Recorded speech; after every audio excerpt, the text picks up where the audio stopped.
같이 나눠볼 말씀은 우리들에게 예수 그리스도를 보내주신 그 하나님이 우리를 얼마나 사랑하시는가, 그 하나님의 사랑에 대해서 한번 말씀을 나누고자 합니다. 만약 어떤 사람이 자기를 낳아준 부모가 애초부터 없었다고 말한다면 우리가 그 사람을 어떻게 보겠습니까? 그 사람은 참 어리석은 사람이겠죠. 또 자기를 사랑하시는 그 부모님의 사랑을 오해하고 자기를 사랑한다는 것을 알지 못하는 자녀가 있다 그러면은 지혜로운 자녀기보다 참으로 부모의 사랑에 대해서 무정한 자녀라고 할 수 있겠죠. 또한 부모를 오랫동안 어렸을 때부터 떠나서 가출한 자녀가 있다 그러면은 또 그 자녀는 부모를 찾지도 않고 부모의 사랑을 그리워하지도 않을 수가 있습니다. 자, 이런 자녀라면 정상적인 자녀는 아니겠죠. 불행한 자녀가 될 것입니다. 그런데 성경은 우리 인생을 바로 창조하시고 또 우리의 참 아버지 되시는, 또 우리를 사랑하시는 그 하나님을 알지도 못하고 그 하나님을 찾을 생각도 하지 않고 또 하나님이 우리를 얼마나 사랑하시는가를 알지 못하는 사람이 바로 그런 자녀와 같다고 이렇게 말씀하고 있습니다. 성경의 시편에 이런 말씀을 하나님이 우리에게 하셔요. 참 안타까운 마음으로 하시겠죠. 어리석은 자는 그의 마음에 이르기를 하나님이 없다 하는도다. 그들은 부패하고 그 행실이 가증하니 선을 행하는 자가 없도다. 여호와께서 하늘에서 인생을 굽어 살피사 지각이 있어 하나님을 찾는 자가 있는가 보려 하신즉 다 치우쳐 함께 더러운 자가 되고 선을 행하는 자가 없으니 하나도 없도다. 이게 하나님이 우리 인생을 보는 아픈 마음이고 답답한 마음을 이렇게 말씀하였습니다. 하나님이 없다 하는 사람이 지혜로운 사람이 아니고 똑똑한 사람이 아니라 참으로 어리석은 사람들이 그렇게 얘기한다. 그거는 마치 내가 부모를 본 적이 없다고 해서 내 부모는 애초부터 없었다 이렇게 말하는 것과 같다는 것이죠. 그리고 그런 사람이 이 땅에서 선을 좀 행하는 사람이 있는가 찾아보려고 해도 도무지 찾을 수가 없었다는 것이죠. 자, 우리는 부모의 사랑을 많이 받기만 한 사람도 부모의 사랑을 잘 알지 못합니다. 왜? 당연시 여기기 때문에. 마치 공기와 물이 얼마나 소중한 것을 알지 못하고 당연시하는 것과 같은 것이죠. 그러나 그 상황을 떠나보면은, 즉 공기가 없는 상황, 물을 먹을 수 없는 사막 지방에 가면은 물 한 방울의 소중함을 알게 되죠. 자, 우리 인생도 비슷합니다. 부모가 있는 것이 당연한 것 같지만 부모가 안 계셔 보면은 얼마나 부모의 소중함을 아는 것처럼 우리가 하나님이 없어도 내 힘대로 내 능력대로 내 주먹과 내 힘을 믿고 살아갈 수 있다고 큰 소리 치지만, 그러나 어떤 한계에 부딪히면은 자기 힘도 주먹도 지혜도 능력도 다 소용없게 되는 그런 상황이 되면은 하나님의 사랑이 절실히 필요한 것을 느끼게 되지요. 오늘은 바로 우리가 평소에는 잊어버리고 살고 또 기억도 하지 않으려고 하지만 엄연히 살아계시고 또 우리를 사랑하시는 그 하나님이 우리를 얼마나 사랑하시는가, 그것을 한번 알아보기를 원하고, 여러분들 오늘 그 하나님의 사랑을 만나고 하나님 안에 자기 인생을 새롭게 한번 발견하고 새로운 인생을 출발하는 그런 좋은 기회가 되시기를 축복합니다. 여기 본문에 우리 읽은 대로 예수님이 하신 비유의 말씀은 한 큰 집에 두 아들이 살고 있었던 그것을 비유로 합니다. 그런데 여기에 둘째 아들에 대한 특별히 비유를 오늘 우리가 읽었죠. 자, 그 둘째 아들은 어떤 꿈을 가지고 있었습니다. 그 아버지는 너무 큰 부자라서 그 아들들이 그 집에 사는데 먹고 사는데 아무 어려움이 없었습니다. 그럼에도 불구하고 이 둘째 아들은 그 아버지 집에 사는 것에 대해서 어떤 감사함이나 행복함이나 기쁨을 얻고 사는 것이 아니고 늘 불만족한 삶을 살았죠. 왜냐하면 그런 나름대로 다른 생각을 가지고 있었기 때문에 그랬습니다. 그 아들은 자기 아버지 집에서 그렇게 사는 것보다는 자기도 자기 친구나 세상 사람들처럼 좀 아버지 집에서 떠나서 자유롭게 살고자 하는 그런 나름대로의 꿈을 가지고 있었기 때문에 그러죠. 그래서 그 아들은 아버지 집에서 마음껏 먹고 마시고 모든 것을 다 갖춘 그 자체를 하나님의 즉 아버지의 은혜라고 생각하지도 않고 그것이 축복이라고 생각하기보다는 오히려 그것을 자기 아버지가 자기 삶을 구속하는 것처럼 오해를 하고 살았습니다. 그래서 이 아들은 집에 살지만 바라는 것은 하나죠. 자기 아버지의 재산만 원했을 뿐 아버지의 사랑이나 아버지의 관심이나 아버지를 위해서 무엇을 섬기는 것이나 그런 데는 전혀 관심이 없었습니다. 그런 생각을 가지고 같은 한 집에 아버지와 같이 살고 있으니 이 아들이 평소에 얼굴이 밝겠습니까? 마음이 평겠습니까? 아버지에 대한 태도가 공손하겠습니까? 집에 대한 감사가 있겠습니까? 모든 것이 불만이고 불편이고 원망이고 시시끈끈 사건을 만나고 문제를 만들겠죠. 좋은 집에 있지만서도 마음은 늘 딴 데가 있기 때문입니다. 이런 사람들이 많이 있잖아요.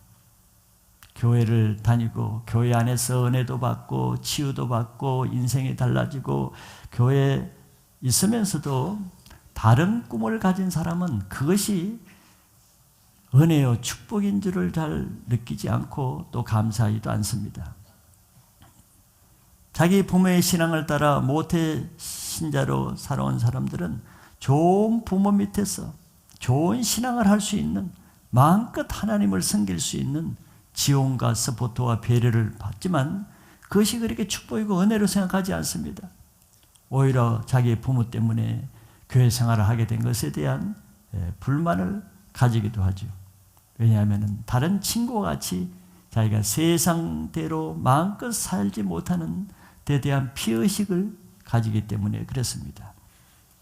다른 꿈을 가지고 있는 거죠. 하나님 안에서 하나님이 주시는 그 소망과 비전이 아니라 다른 사람들이 세상에서 갖는 세상이 주는 그 꿈을 마음속에 가지고 있으면 현재 하나님 안의 삶을 만족하지 못하게 됩니다. 그래서 이 아들은 자기에게 좀 아버지의 그 유산 돈만 있으면은 세상에 나와서 자기 꿈을 마음껏 좀 펼쳐볼 그런 생각만 하고 있는 것이죠. 그래서 어느 날 둘째는 작심하고 아버지에게 큰 마음을 가지고 말했습니다. 아버지, 저에게 주어질 유산을 아버지가 돌아가시기 전에 먼저 나에게 나눠달라고 아버지에게 요청을 했습니다. 말도 안 되는 것이죠. 아버지는 그러나 둘째 아들의 요구대로 아버지의 재산을 나눠줬습니다. 하나님은 우리가 원하고 하려고 하는 것을 억지로 팔을 붙잡고 발목을 잡아서 못하게 하지는 않습니다. 그래서 많은 사람이 죄를 짓죠. 그 하나님이 원하시는 건 아니죠. 그러나 하나님은 우리가 자유의지대로 우리가 하고 싶은 것을 하게끔 하지만 그러나 그 한 행동에 대해서는 본인이 우리 자신이 책임지게 하는 것이죠. 그래서 이 아들에게 아버지는 그가 원하는 대로 유산을 주었습니다. 두 번째, 그가 유산을 받고 아버지를 떠나갔죠. 하나님을 떠난 인생이 가는 코스는 다 똑같습니다. 어떤 사람은 북쪽으로 가고 어떤 사람은 남쪽으로 가고 어떤 사람은 바다로 가고 산으로 가도 그 가는 코스는 다 똑같다는 거예요. 왜? 하나님을 떠나는 이유는 한 가지이기 때문에, 즉 하나님을 위해서 살기보다는 세상을 위해서 살고자 하는 한 가지 목표가 같기 때문에 그들이 가는 삶은 종착역에 가보면은 다 같이 만나게 되어 있습니다. 그 아들은 아버지 유산을 받고 며칠이 안 되어서 계획한 대로 짐을 싸가지고 그 돈을 가지고 아버지 집을 떠나 먼 나라로 갔다 그랬습니다. 외국으로 간 거죠. 왜? 아버지의 간섭이 싫으니까. 아버지가 보이지 않는 아버지 그늘을 떠나서 먼 나라로 간 거예요. 그것은 하나님이 없는, 하나님을 믿지 않는 불신 세상으로 간 것이죠. 그래서 자기 하고 싶은 대로 계획했던 대로 원하는 것을 다 했습니다. 그동안에 마음에 품고 있는 것을 마음껏 했죠. 그 하는 것을 보면 그가 무엇을 품고 있었는가를 알 수 있죠. 아버지 집에 있었지만 그가 품고 있는 마음은 따로 있었는데 성경에 보면 그는 날마다 사창가에 가서 술집에 가서 창기와 더불어 먹고 마시며 육신의 쾌락으로 인생을 즐겼습니다. 그가 원하는 꿈은 거기였어요. 마음껏 육신의 쾌락을 누리고자 하는 것이죠. 그래서 그는 아버지에게 받은 돈을 가지고 그가 계획했던 원하던 꿈을 다 이루었습니다. 원 없이 먹고 마시고 즐겼습니다. 그러나 그 아들이 한 가지는 생각 못했지요. 그 뒤가 어떻게 될 것인가는 그의 꿈 계획 속에는 없었습니다. 그 아들의 재산은 순식간에 탕진되었고 그 아들이 누렸던 육체의 쾌락은 그렇게 오래가지 않아서 끝났습니다. 우리는 그런 삶이 영원히 계속될 것 같은 아들의 생각 같은 그런 계획을 할지 몰라도 그렇지 않다는 것을 몰랐죠. 또 설상가상으로 돈이 떨어진 그 타이밍에 그 나라에 흉년이 들었습니다. 가뭄이 들고 비가 오지 않고 먹고 살기 어렵습니다. 그거 다 누가 하시겠습니까? 그래서 그는 먹고 살기 위해서 이제는 당장이라도 배가 굶어 죽을 지경이 되니까 이방인들의 집에 들어가서 그 종으로 취직을 했습니다. 유대인들은 믿지 않는 이방인들을 개 취급을 하지 사람 취급을 하지 않습니다. 그러니 그가 유대인으로서 이방인의 종이 된다는 것은 인생의 최대 굴욕입니다. 3D 직종으로 들어가는 것보다 더한 굴욕이죠. 또 들어갔더니 그 이방인 주인이 무슨 좋은 일을 맡기는 것이 아니고 또 설상가상으로 그 많은 일 중에 돼지 치는 일을 맡겼습니다. 유대인들은 성경에서 돼지가 불결한 짐승이기 때문에 만지도 치지도 않을 뿐더러 더구나 돼지고기는 먹지도 않습니다. 불경한 동물이거든요. 그런데 그 아들은 그렇게 유대인들이 혐오스러워하는 그 많은 일 중에 돼지 치는 일이 맡겨졌습니다. 그러나 그는 배가 고파서 허기를 채우기 위해서는 그런 일을 하지 않을 수가 없었죠. 그러나 돼지를 쳐도 돼지를 치기는 하지만 음식 먹을 것이 없어서 주인에게 배가 고프니 저 돼지 죽이라도 좀 먹게 달라 그랬더니 주인이 그것도 주는 자가 없다 그랬습니다. 가장 불쌍한 인생, 돼지보다 못한 인생, 돼지보다 더 초라한 인생으로 전락했죠. 자기 꿈이 깨지는 데는 그렇게 시간이 오래 걸리지 않습니다. 이것이 하나님을 떠난 사람이 가는 정해진 코스요, 정해진 스케줄입니다. 다른 코스, 다른 스케줄은 없습니다. 종착역에 만나서 보면은 다 거기서 만나는 거죠. 하나님을 떠나는 것은 시작은 화려하지만 그 마지막은 비참하다는 것이죠. 왜? 세상이 주는 꿈은 세상이 바로 그걸 목표로 헛된 꿈을 주어지기 때문에 그렇습니다. 세상이 주는 꿈은 바로 세상의 사단 마귀가 주는 속이는 꿈이죠. 그런 인생에 완전히 바닥을 치게 됐습니다. 평생에 한 번도 자기 인생이 이렇게 비참한 경험을 해본 적이 없습니다. 아버지 집에서는 종들이 많았기 때문에 일 하나 하지도 않았습니다. 그렇게 귀하게 자란 이 아들이 인생의 밑바닥을 내려간 것이죠. 왜 이렇게 됐냐고 하면은 성경이 또 하나님이 이렇게 말씀해 주시죠. 시편 107편 10절에 보면 10절 11절에 보면은 사람이 흑암과 사망의 그늘에 앉으며 공고와 쇠사슬에 매임은 하나님의 말씀을 거역하며 지존자의 뜻을 멸시함이라 그랬습니다. 능력이 없어 그런 것이 아닙니다. 인간이 부족해서 그런 것이 아니고 성경은 인생이 그렇게 되는 것은 바로 하나님의 말씀을 떠나서 하나님의 뜻을 멸시하고 산 결과가 그렇게 된다고 말씀하죠. 이 아들은 하나님을 떠나면 멋진 정말 파랑새를 잡는 같은 무지개의 꿈을 가지고 떠났으나 그 결과는 반대였습니다. 첫째로 그 아들은 아버지의 구속을 떠나서 자유를 찾아 떠났습니다. 그래서 일부러 먼 나라를 간 거예요. 구속받지 않고 자기 하고 싶은 것을 마음껏 하기 위해서. 그런데 결과는 오히려 아버지 집의 종이 되는 것이 아니라 이방인의 종이 되었습니다. 자유는 온데간되었고 오히려 이전보다 더한 종이 됐죠. 성경은 네가 나무 멍에를 피하면은 쇠멍에를 먹게 된다 그랬습니다. 아버지 집이 그것이 구속이라고 생각하느냐? 정말 구속이 뭔가를 맛보게 이방인의 종이 되게 하는 거죠. 두 번째는 그는 돈만 있으면 모든 육체의 쾌락을 얻으며 인생이 행복할 것이라고 생각했습니다. 그러나 그 결과는 육체의 쾌락을 얻는 것이 아니라 바로 육체의 궁핍과 육체의 굴욕적인 고통을 경험하고 있는 것이죠. 그의 꿈의 계산은 전혀 달랐다는 것입니다. 속은 것이죠.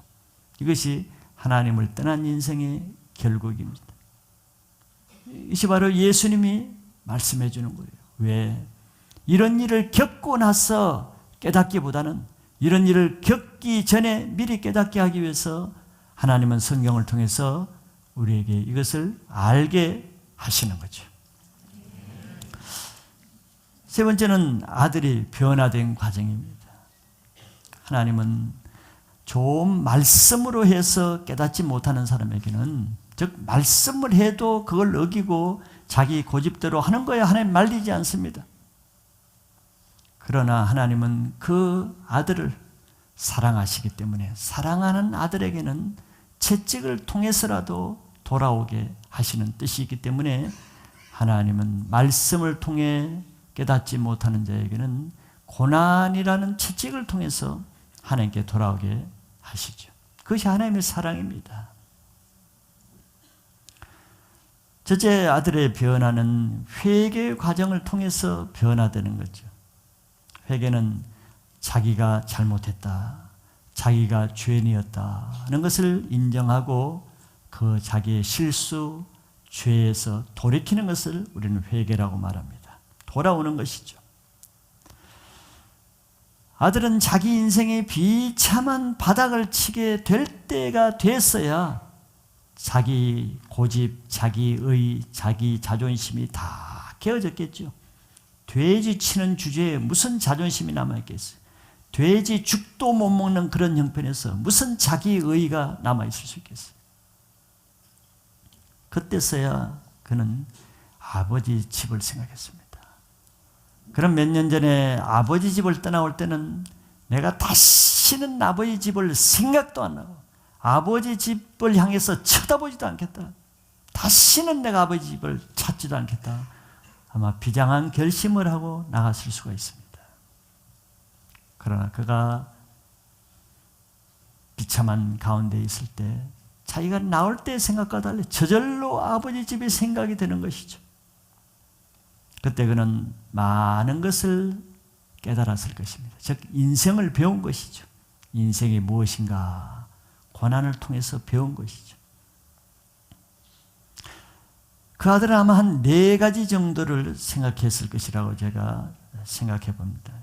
첫째는 그 많은 돈을 부잣집 아들이었으니 그 유산이 얼마나 크겠습니까? 그 많은 돈을 다 허랑방탕 탕진하고 보니 아버지가 주신 유산이 얼마나 소중한 것이었는가를 깨달았을 거예요. 아버지 집에 있을 때는 뭐 그 소중한 줄 몰랐죠. 둘째는 자기가 먹을 것이 없어서 한번 처참하게 굶어 보니까 아버지 집에서 공짜로 먹던 그 풍요한 양식이 얼마나 큰 축복이고 은혜인가 하는 것이 아주 피부로 깨달아지겠죠. 밥 먹을 때는 당연히 밥 먹는 줄 알고 음식이 있으면 당연히 있어야 되는 줄 생각했지만 그게 아니라는 것을 철저히 하게 깨달았을 거예요. 셋째는 아버지 집에서 아버지와 함께 사는 그 자체가 구속이 아니라 그 자체가 얼마나 큰 축복인가를 깨달았을 것입니다. 많은 사람들은 교회에 다니는 이 자체가 축복인 줄 모르면서 주일날 마지못해 나온 사람도 한두 사람은 있겠죠. 뭐 더 많을 수도 있고. 그래야 참 쉽다는 것입니다. 그러나 교회에 오고 싶어도 오지 못하는 상황이 되었을 때는 사정이 달라지는 것이죠. 넷째는 아무리 배가 고파도 아무리 열심히 일을 해도 돼지 죽조차도 주지 않는 그 냉혹한 주인을 경험해 볼 때 자기 아버지가 얼마나 인자하시고 자기에게 얼마나 사랑으로 대하셨는가 그것을 처절하게 깨닫겠죠. 세상이 다 자기 아버지와 같은 줄 알았지만 세상에 나가보니까 그렇지 않다는 걸 깨닫죠. 교회에 있을 때는 자기 셀장이 또 자기 동역자가 조금만 좀 서운하게 하고 섭섭하게 해도 그냥 감정이 삐치고 뭐 교회가 왜 이러냐고 하지만 그 사람이 세상에 한번 나가보세요. 인정사정 없는 세상을 만날 때야 다른 생각이 들 거예요. 그런 사람은 하나님이 경험을 하게 하시죠. 경험을 하지 않고는 깨닫지를 못하기 때문에. 그래서 깨닫지 못하는 자는 미련한 짐승과 같다고 성경이 그렇게 말하는 것입니다. 자, 이런 것을 깨달을 때 그 아들은 이제 인생을 배운 것이고 아버지를 배운 것이죠. 그때서야 비로소 자기가 생각했던 세상에 대한 환상적인 기대, 자기가 가졌던 아름다운 꿈이 얼마나 어리석고 헛된 것이었는가 그때 깨닫는 것이죠. 그러나 때는 늦었지만 그러나 그때 깨닫는 것이 축복입니다. 왜? 더 어리석은 자는 그런 상황에서도 깨닫지 못하고 속에 세상에 대한 원망, 불평으로 어차피 베른 인생, 나 이렇게 살겠다고 고집을 부린 사람도 두 사람 정도는 있죠. 참으로 안타까운 사람은 그런 사람이죠. 그래서 이 아들은 그런 깨달음을 통해서 그때서야 아버지를 생각하니까 자기가 아버지 앞과 하늘에 죄를 지었다는 것을 양심이 인정하지 않을 수가 없었어요. 네, 마음이 가난해지면 양심이 살아나는 것이거든요. 그래서 자기가 잘못했다는 것을 인정하고 아버지에 대한 미안한 마음, 죄송한 마음이 들었겠죠. 사람은 이렇게 자기 부족한 것이 보일 때, 자기 죄가 깨달아질 때 겸손하게 되고 그 마음이 부드러워집니다. 집에 있을 때는 자기 죄가 깨달아지지 않고 마음이 교만하니까 아버지에 대해서 불만이 생기고 자기 집에 대해서 불만족이 생기는 것이. 그래서 두 번째로 이제 그 아들이 결단을 하지요. 이렇게 내가 여기 앉아 있을 것이 아니고 내가 아버지 집에 사는 자체가 축복인 것을 깨달았기 때문에 내가 아버지 집에 돌아가야겠다는 생각을 하는데 이것이 결단이 필요합니다. 왜냐하면 돌아가는 것이 쉽지는 않지요. 유산을 다 탕진하고 뭐 면목이 없잖아요. 자격이 없잖아요. 유산 다 타 나오는데 이제 뭐 다시 들어갈 구실이 없지요. 그러나 그는 이 세상에서 첫날을 그렇게 사는 것보다 차라리 아버지 집에 들어가서 여기서 이방인의 종으로 되지치는 이런 인생을 사는 것보다는 내가 아버지 집에 들어가서 아들이 아니라 아버지의 집에 종이라도 되어서 아버지 집에서 한날을 사는 것이 다 마음에 소원이 생기는 것이죠. 자기가 이방인의 종이 되어 보니까 아버지 집의 종들도 부럽게 보이는 것이죠. 아버지 집의 종들이 얼마나 축복을 받은 것. 그래서 자기는 들어가서 이렇게 말하려고 해서 아버지, 저는 아들의 자격으로 들어온 것이 아닙니다. 아버지 저를 불쌍히 여기셔서 저 종들과 같이 나를 부리면서 아버지 집에 종으로 좀 있게 해주십시오. 용서를 구하고 그럴 마음으로 돌아가기로 작정했습니다. 놀라운 깨달음이죠. 어떻게 이런 가난한 마음, 겸손한 마음, 낮아진 마음을 가질 수가 있겠어요? 이 교만한 아들이 어떻게 이렇게 변화될 수 있겠어요? 말로도 안 되고 어떤 것으로 안 돼. 시편 119편에 그 이유를 이렇게 말합니다. 고난당하기 전에는 내가 그릇 행하였더니 이제는 주의 말씀을 지키나이다. 고난당한 것이 내게 유익이라. 이로 말미암아 내가 주의 율례들을 배우게 되었나이다. 주의 입의 법이 내게는 천천 금원보다 좋으니이다. 그런데 이게 우리 인생을 말하는 거예요. 우리는 죄인이기 때문에 겉모양은 겸손한 것 같아도 교만합니다. 교만하기 때문에 고난을 당하는 거예요. 그래서 고난 당하기 전에는 내가 그릇 행하였더니 이제는 주의 말씀을 지키나이다. 고난을 당하고 보니까 자기 죄가 깨달아지고 자기 교만한 거, 헛된 거, 그것이 이제 자기 모습이 보여지는 거예요. 고난을 당하니까. 뭐 어떤 사람은 내가 지금 이렇게 고난 당하는데 안 그렇다. 그 고난이 좀 부족해서 그래. 그 정도가 돼도 아직 깨닫지 못하는 것은 아직도 교만기가 남아있어요. 자기 의가 남아있어요. 그럼 고생을 더하게 됩니다. 그 정도에서 빨리 깨달아야지. 깨닫지 못하는 강도가 세지는 거죠. 그래서 고난당하는 것이 내게 유익이다. 이런 고난이 없으면 그 아들이 어떤 인생을 살겠어요? 아버지 집에서 늘 아버지를 대적하고 불만하고 원망하며 죄만 짓고 살 인생이죠.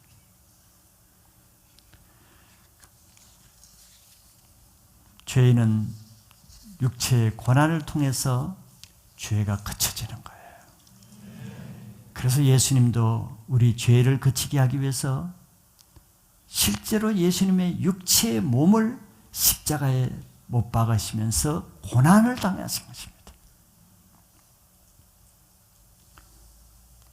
그래서 어떤 사람에게는 고난이 오히려 전화유복이 돼서 고난 때문에 하나님께로 돌아오고 고난 때문에 주님을 깊이 만나고 고난 때문에 인생이 달라진 그런 분들이 우리 주위에 얼마나 많습니까? 그런 사람들은 대부분 고난이 있기 전에는 아마 자유분방하게 아마 당당하게 살았던 분들이에요. 부족함이 없어요. 재물도 있고 지위도 있고 뭐 세상에 명성도 있고 주님께 돌아올 명분이 적습니다. 주님 없이도 내가 살 수 있다고 생각하니까. 그런 분들이 무엇으로 어떻게 주님께로 돌아오겠어요? 마음이 강하고 부한데, 그러나 그런 영혼이라도 그 영혼을 구원하기 위해서는 한번 고난을 겪게 하는 것이죠. 갑자기 물질이 파산되고 사업이 파산되고 가정의 어려움이 겪고 고치지 못할 불치병으로 고통을 당하게 하고, 뭐 그렇게 해야만 되니까 그런 거예요. 그 영혼을 미워해서가 아니라 그 영혼을 정말 사랑하니까 그렇게 해서라도 돌아오게 하시는 거죠. 바로 이 아들이 그런 것이에요. 그 아버지가 왜 유산을 나눠주겠어요? 넌 집에서 이 아들은 아무리 말해봤자 안 될 아들이다. 한번 지가 몸을 체험을 하고 돌아와야 될 아들이다. 그걸 아신 거죠. 자, 이제 관건은 이 아들이 아버지 집에 돌아갔을 때 아버지의 반응이 어떨까? 아들에게는 이것이 큰 문제죠. 숙제죠. 아예 대문을 잠그고 종들로 하여금 들어오지도 못하게 할 것인가? 뭐 아들은 자격이 없으니까.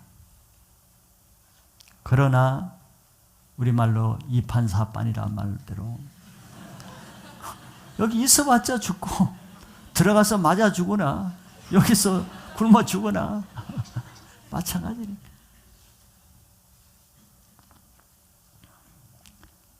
그래서 아들은 큰 결단을 하고 아버지 집으로 돌아가기로 하고 돌아갑니다.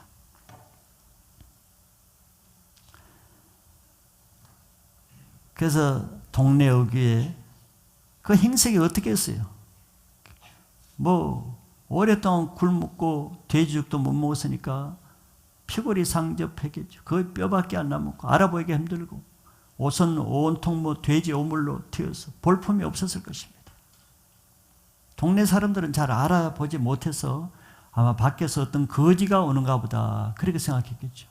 그리고 어느 집 아들이라고 알아볼 수가 없었을 거예요. 근데 알아보는 사람이 한 사람이 있죠.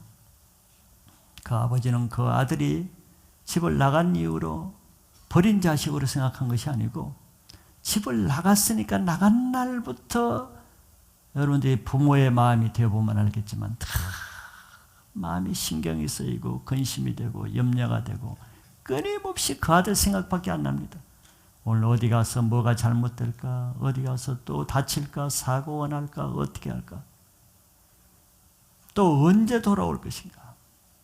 그래서 집 대문 앞에서 계속 그 아버지가 아들을 기다리고 있었겠죠. 돌아오려면.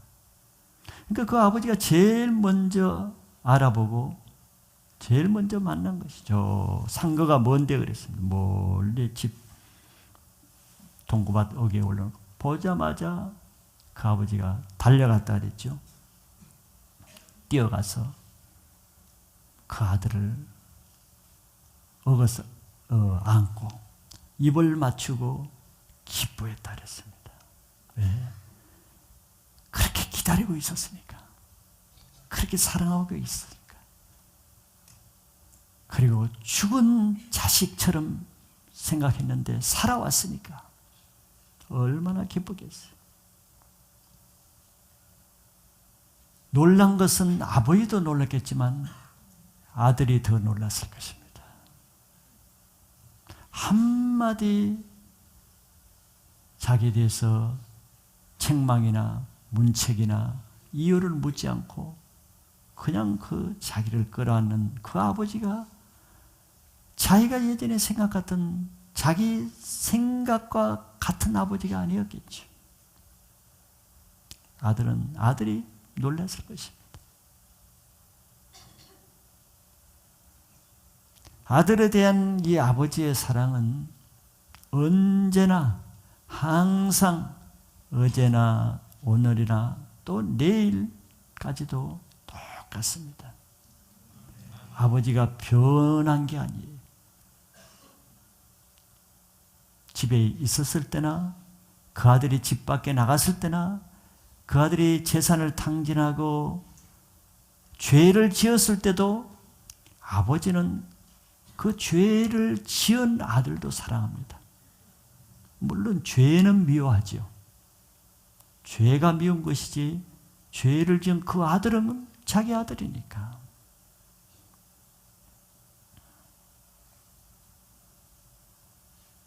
자식이 부모에게 죄를 지으면은 자식은 이렇게 생각합니다. 아, 이제는 더 이상 우리 아버지는 나를 사랑하지 않을 거야. 이런 죄를 지은 나를 어떻게 사랑하겠어? 그러나 부모는 그렇겠습니까? 그러지 않아요. 그 아들의 죄는 물론 미워하지.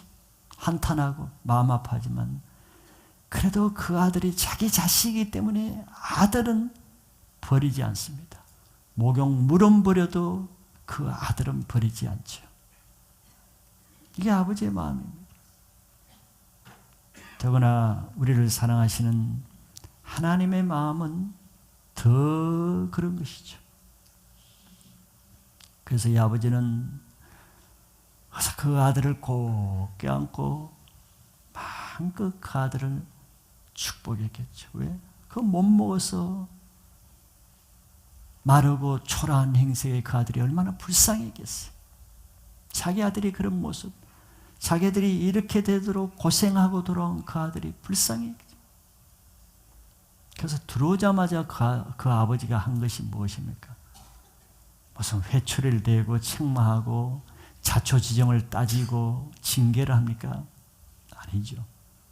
집에 데려와서는 종에게 명령하기를, 얘들아, 우리 아들 옷이 이게 뭐냐? 당장 집에서 제일 좋은 옷을 꺼내가지고 빨리 입혀라. 아들은 얘기했습니다. 아버지, 저는 종으로 살기를 원해요. 아버지 아들 될 자격이 없습니다. 저를 종으로 대어주세요. 아니다, 너는 내 아들이다. 그래서 제일 좋은 옷을 입혀라. 그리고 이 아들은 종이 아니니까 가져와서 손에 가락지를 끼워라. 그 가락지는 신부를 말하는 거예요. 아버지 아들이라는 거예요. 종이 아니다, 신부. 권세를 말하는 것입니다. 그리고 이 맨발로 들어오고 이 발이 더러워진 이 아들 발을 씻기고 집에서 제일 좋은 신을 신겨라. 종들은 신을 안 신는, 신이 없습니다. 아들이기 때문에 신을 신겨라 그랬어요. 그리고 아버지는 얘기했습니다. 오늘 내가 너무너무 기쁘다. 이 아들이 죽었다가 살아온 것처럼 이렇게 집을 찾아 아버지께로 다시 왔으니 내가 내 마음이 얼마나 기쁘냐. 이 기쁨을 온 동네 사람과 같이 기뻐해야겠다. 살찐 송아지를 잡아가지고 잔치를 베풀라 그랬습니다. 이 아들 배고픈 거 마음껏 먹게 하라 그랬습니다. 이것이 아들이 이해가 되겠습니까? 아들도 이해가 안 되고 종들도 이해가 안 되고 그 형도 이해가 안 되는 일이죠. 왜 그렇습니까? 이 땅에는 많은 사람이 아무도 그 아버지의 마음을 이해하는 사람이 없기 때문에, 아무도 아버지 마음이 어떤가를 아는 사람이 없기 때문에 오해를 하는 거지. 더군다나 이 둘째 아들이 더 그랬죠. 아버지의 마음을 모르는 거예요. 그러니 놀랄 수밖에. 자기는 아버지가 이런 분이 아니라고 생각해요. 무서운 분이라고 생각해요. 자기를 구속하는 분이고, 자기가 세상에 나서 마음껏 행복하게 살고자 하는데 그렇게 못 살게 교회 안에 가둬두는 분이라고 생각했죠.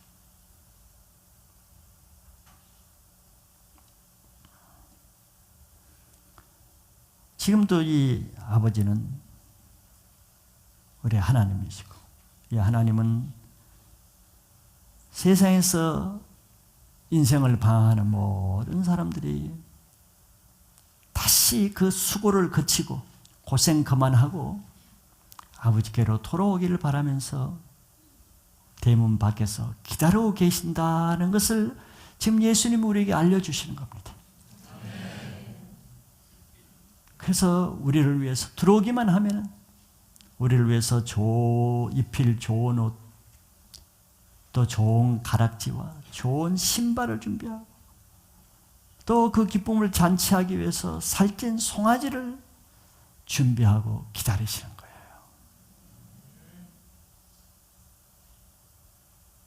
지금까지 우린 이런 아버지의 사랑을 알지 못했다 할지라도 오늘 이 시간 여러분들이 이 말씀을 깨닫고 들으신 분은 이 아버지의 사랑을 내 마음에 품고 아버지의 사랑으로 돌아올 수 있기를 바랍니다. 우리가 마음을 열고 아버지께로 돌아가면은 주님은 언제든지 우리를 맞아주시는 겁니다. 이 시간이 바로 그런 때죠. 그래서 하나님은 많은 분들을 이 시간에 초청하는 것입니다.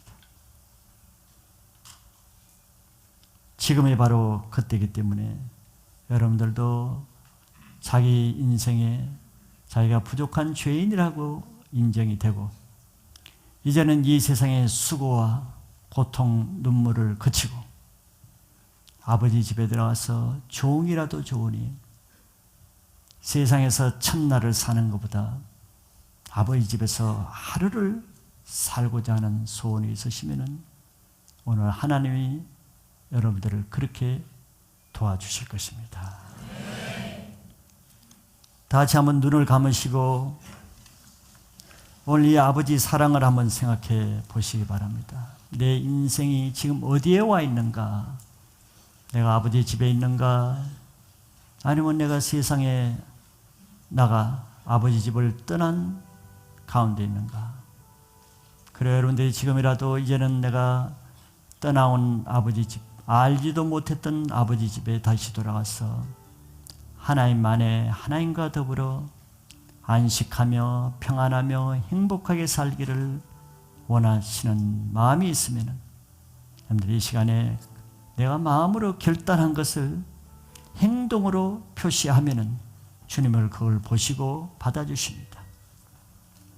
이 시간에 그 하나님 집으로 돌아가고자 하시는 분, 그래서 이제는 예수를 믿고 내 인생을 새롭게 살고자 하시는 분, 그런 분들은 여러분들이 하나님 앞에서 한번 그 자리에 일어날 수 있길 바랍니다. 조용히 그 자리에서 일어나 있어 하나님, 나도 하나님 앞에 살기를 원합니다. 나도 예수님을 믿고 인생을 새롭게 살기를 원합니다. 그래 마음이 결단이 되시는 분들은 그 자리에 한번 일어서시기 바랍니다.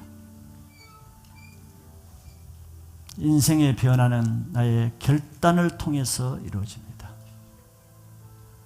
여러분들의 한 번의 결단이 여러분들의 영원한 인생을 좌우하게 되는 거예요. 그런 분들, 일어서신 분들은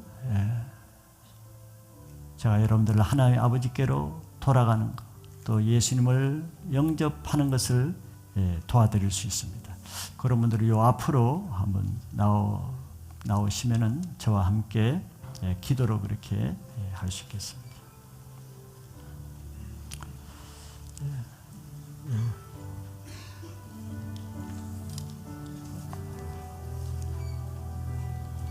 예, 2층에 계신 분들도 내려오시면 됩니다.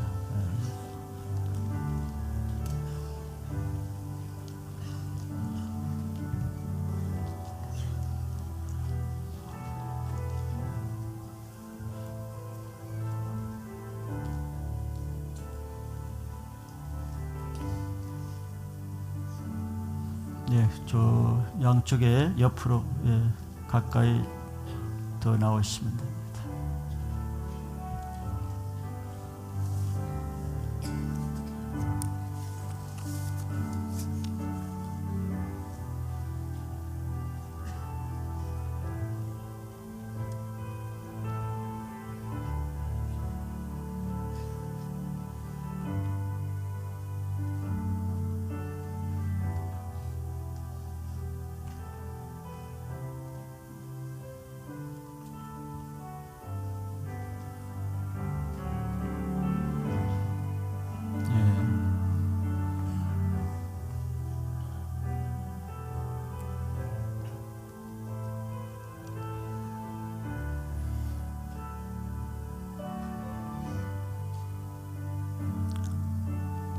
하나님은 여러분들을 오랫동안 기다리시고 찾으셨습니다.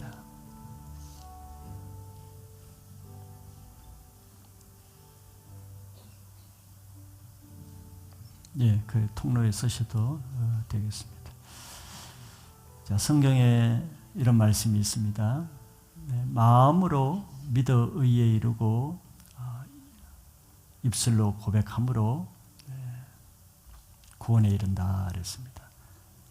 여러분들이 마음으로 예수를 믿고 그것을 내가 입술로 고백하면은 예수님이 그 고백을 들으시고 우리를 영접해 주신다는 그런 뜻이죠.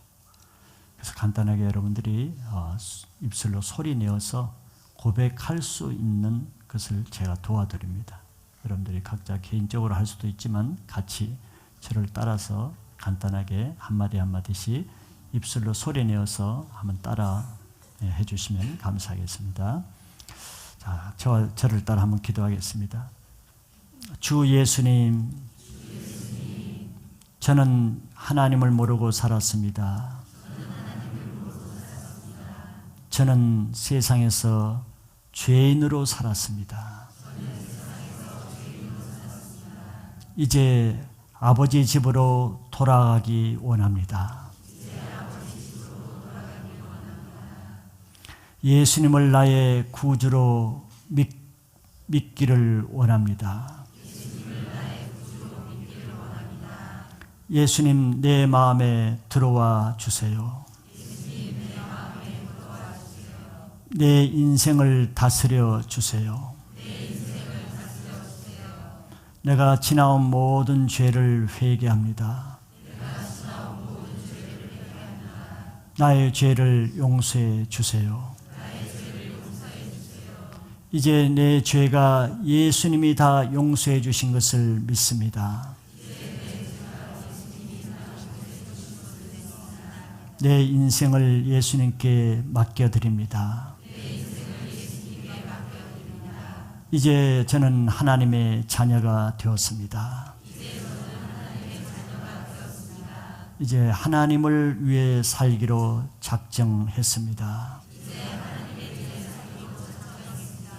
이제 하나님이 나의 하나님이 되신 것을 감사합니다. 예수 그리스도의 이름으로 기도했습니다. 제가 여러분들을 위해서 한번 기도합니다. 하나님 감사합니다. 우리 사랑하는 하나님의 자녀들이 하나님 그동안에 하나님이 계시는 것도 알지 못하고 또 예수님이 누구신지도 알지 못하며 세상에 먹고 사는 일에 바빠서 하나님 이제야 하나 앞에 나오게 되었습니다. 주님 저희들을 불쌍히 여기시고 이렇게 아버지 집에 불러주신 은혜를 감사합니다. 이분들이 주님 다 자기 입술로 예수님을 나의 구주로 영접했으니 아버지 이들의 마음에 영원히 살아계시고 하나님이 이분들의 아버지가 되시고 예수님이 이분들의 인생의 주인이 되어 다스려 주시옵소서. 이분들이 세상을 살아갈 때마다 하나님이 이들의 주인이 되어서 도와주시고 어려울 때마다 예수님이 이들의 힘이 되어주시며 기도할 때마다 이들의 입술로 드리는 기도를 응답해 주시옵소서. 영원히 하나님과 함께 이 땅에서 살다가 이제 이 땅을 떠난 뒤에 영원히 천국에 가서 영원한 생명으로 살 것을 믿습니다. 이들을 통해서 이들의 가정, 믿지 않은 가족, 친척들이 예수를 믿는 구원을 받게 하여 주시옵소서. 오늘 귀한 구원의 은혜를 주신 하나님 감사합니다. 다시는 옛삶으로 돌아가지 않고 다시는 죄를 먹고 살지 않고 하나님 말씀대로 살며 하나님 영광 돌리는 삶을 살게 하여 주시옵소서. 모든 구원의 은혜를 감사드리며 예수 그리스도의 이름으로 축복하며 기도합나이다. 아멘. 네, 여러분들을 사랑하시고 구원해 주신 하나님께 감사 영광의 박수 드립니다.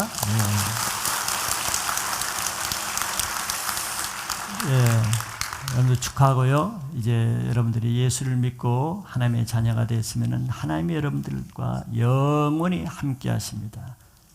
좋을 때뿐만 아니라 여러분들의 부족 실패하고 내가 넘어지고 또 넘어질지라도 그때도 하나님이 나를 사랑하신다는 것을 꼭 믿으시길 바랍니다. 아멘. 그때도 내가 연약하고 부족해도 하나님이 여러분들이 기도하시면 도와주신다는 것을 믿으시기 바라요.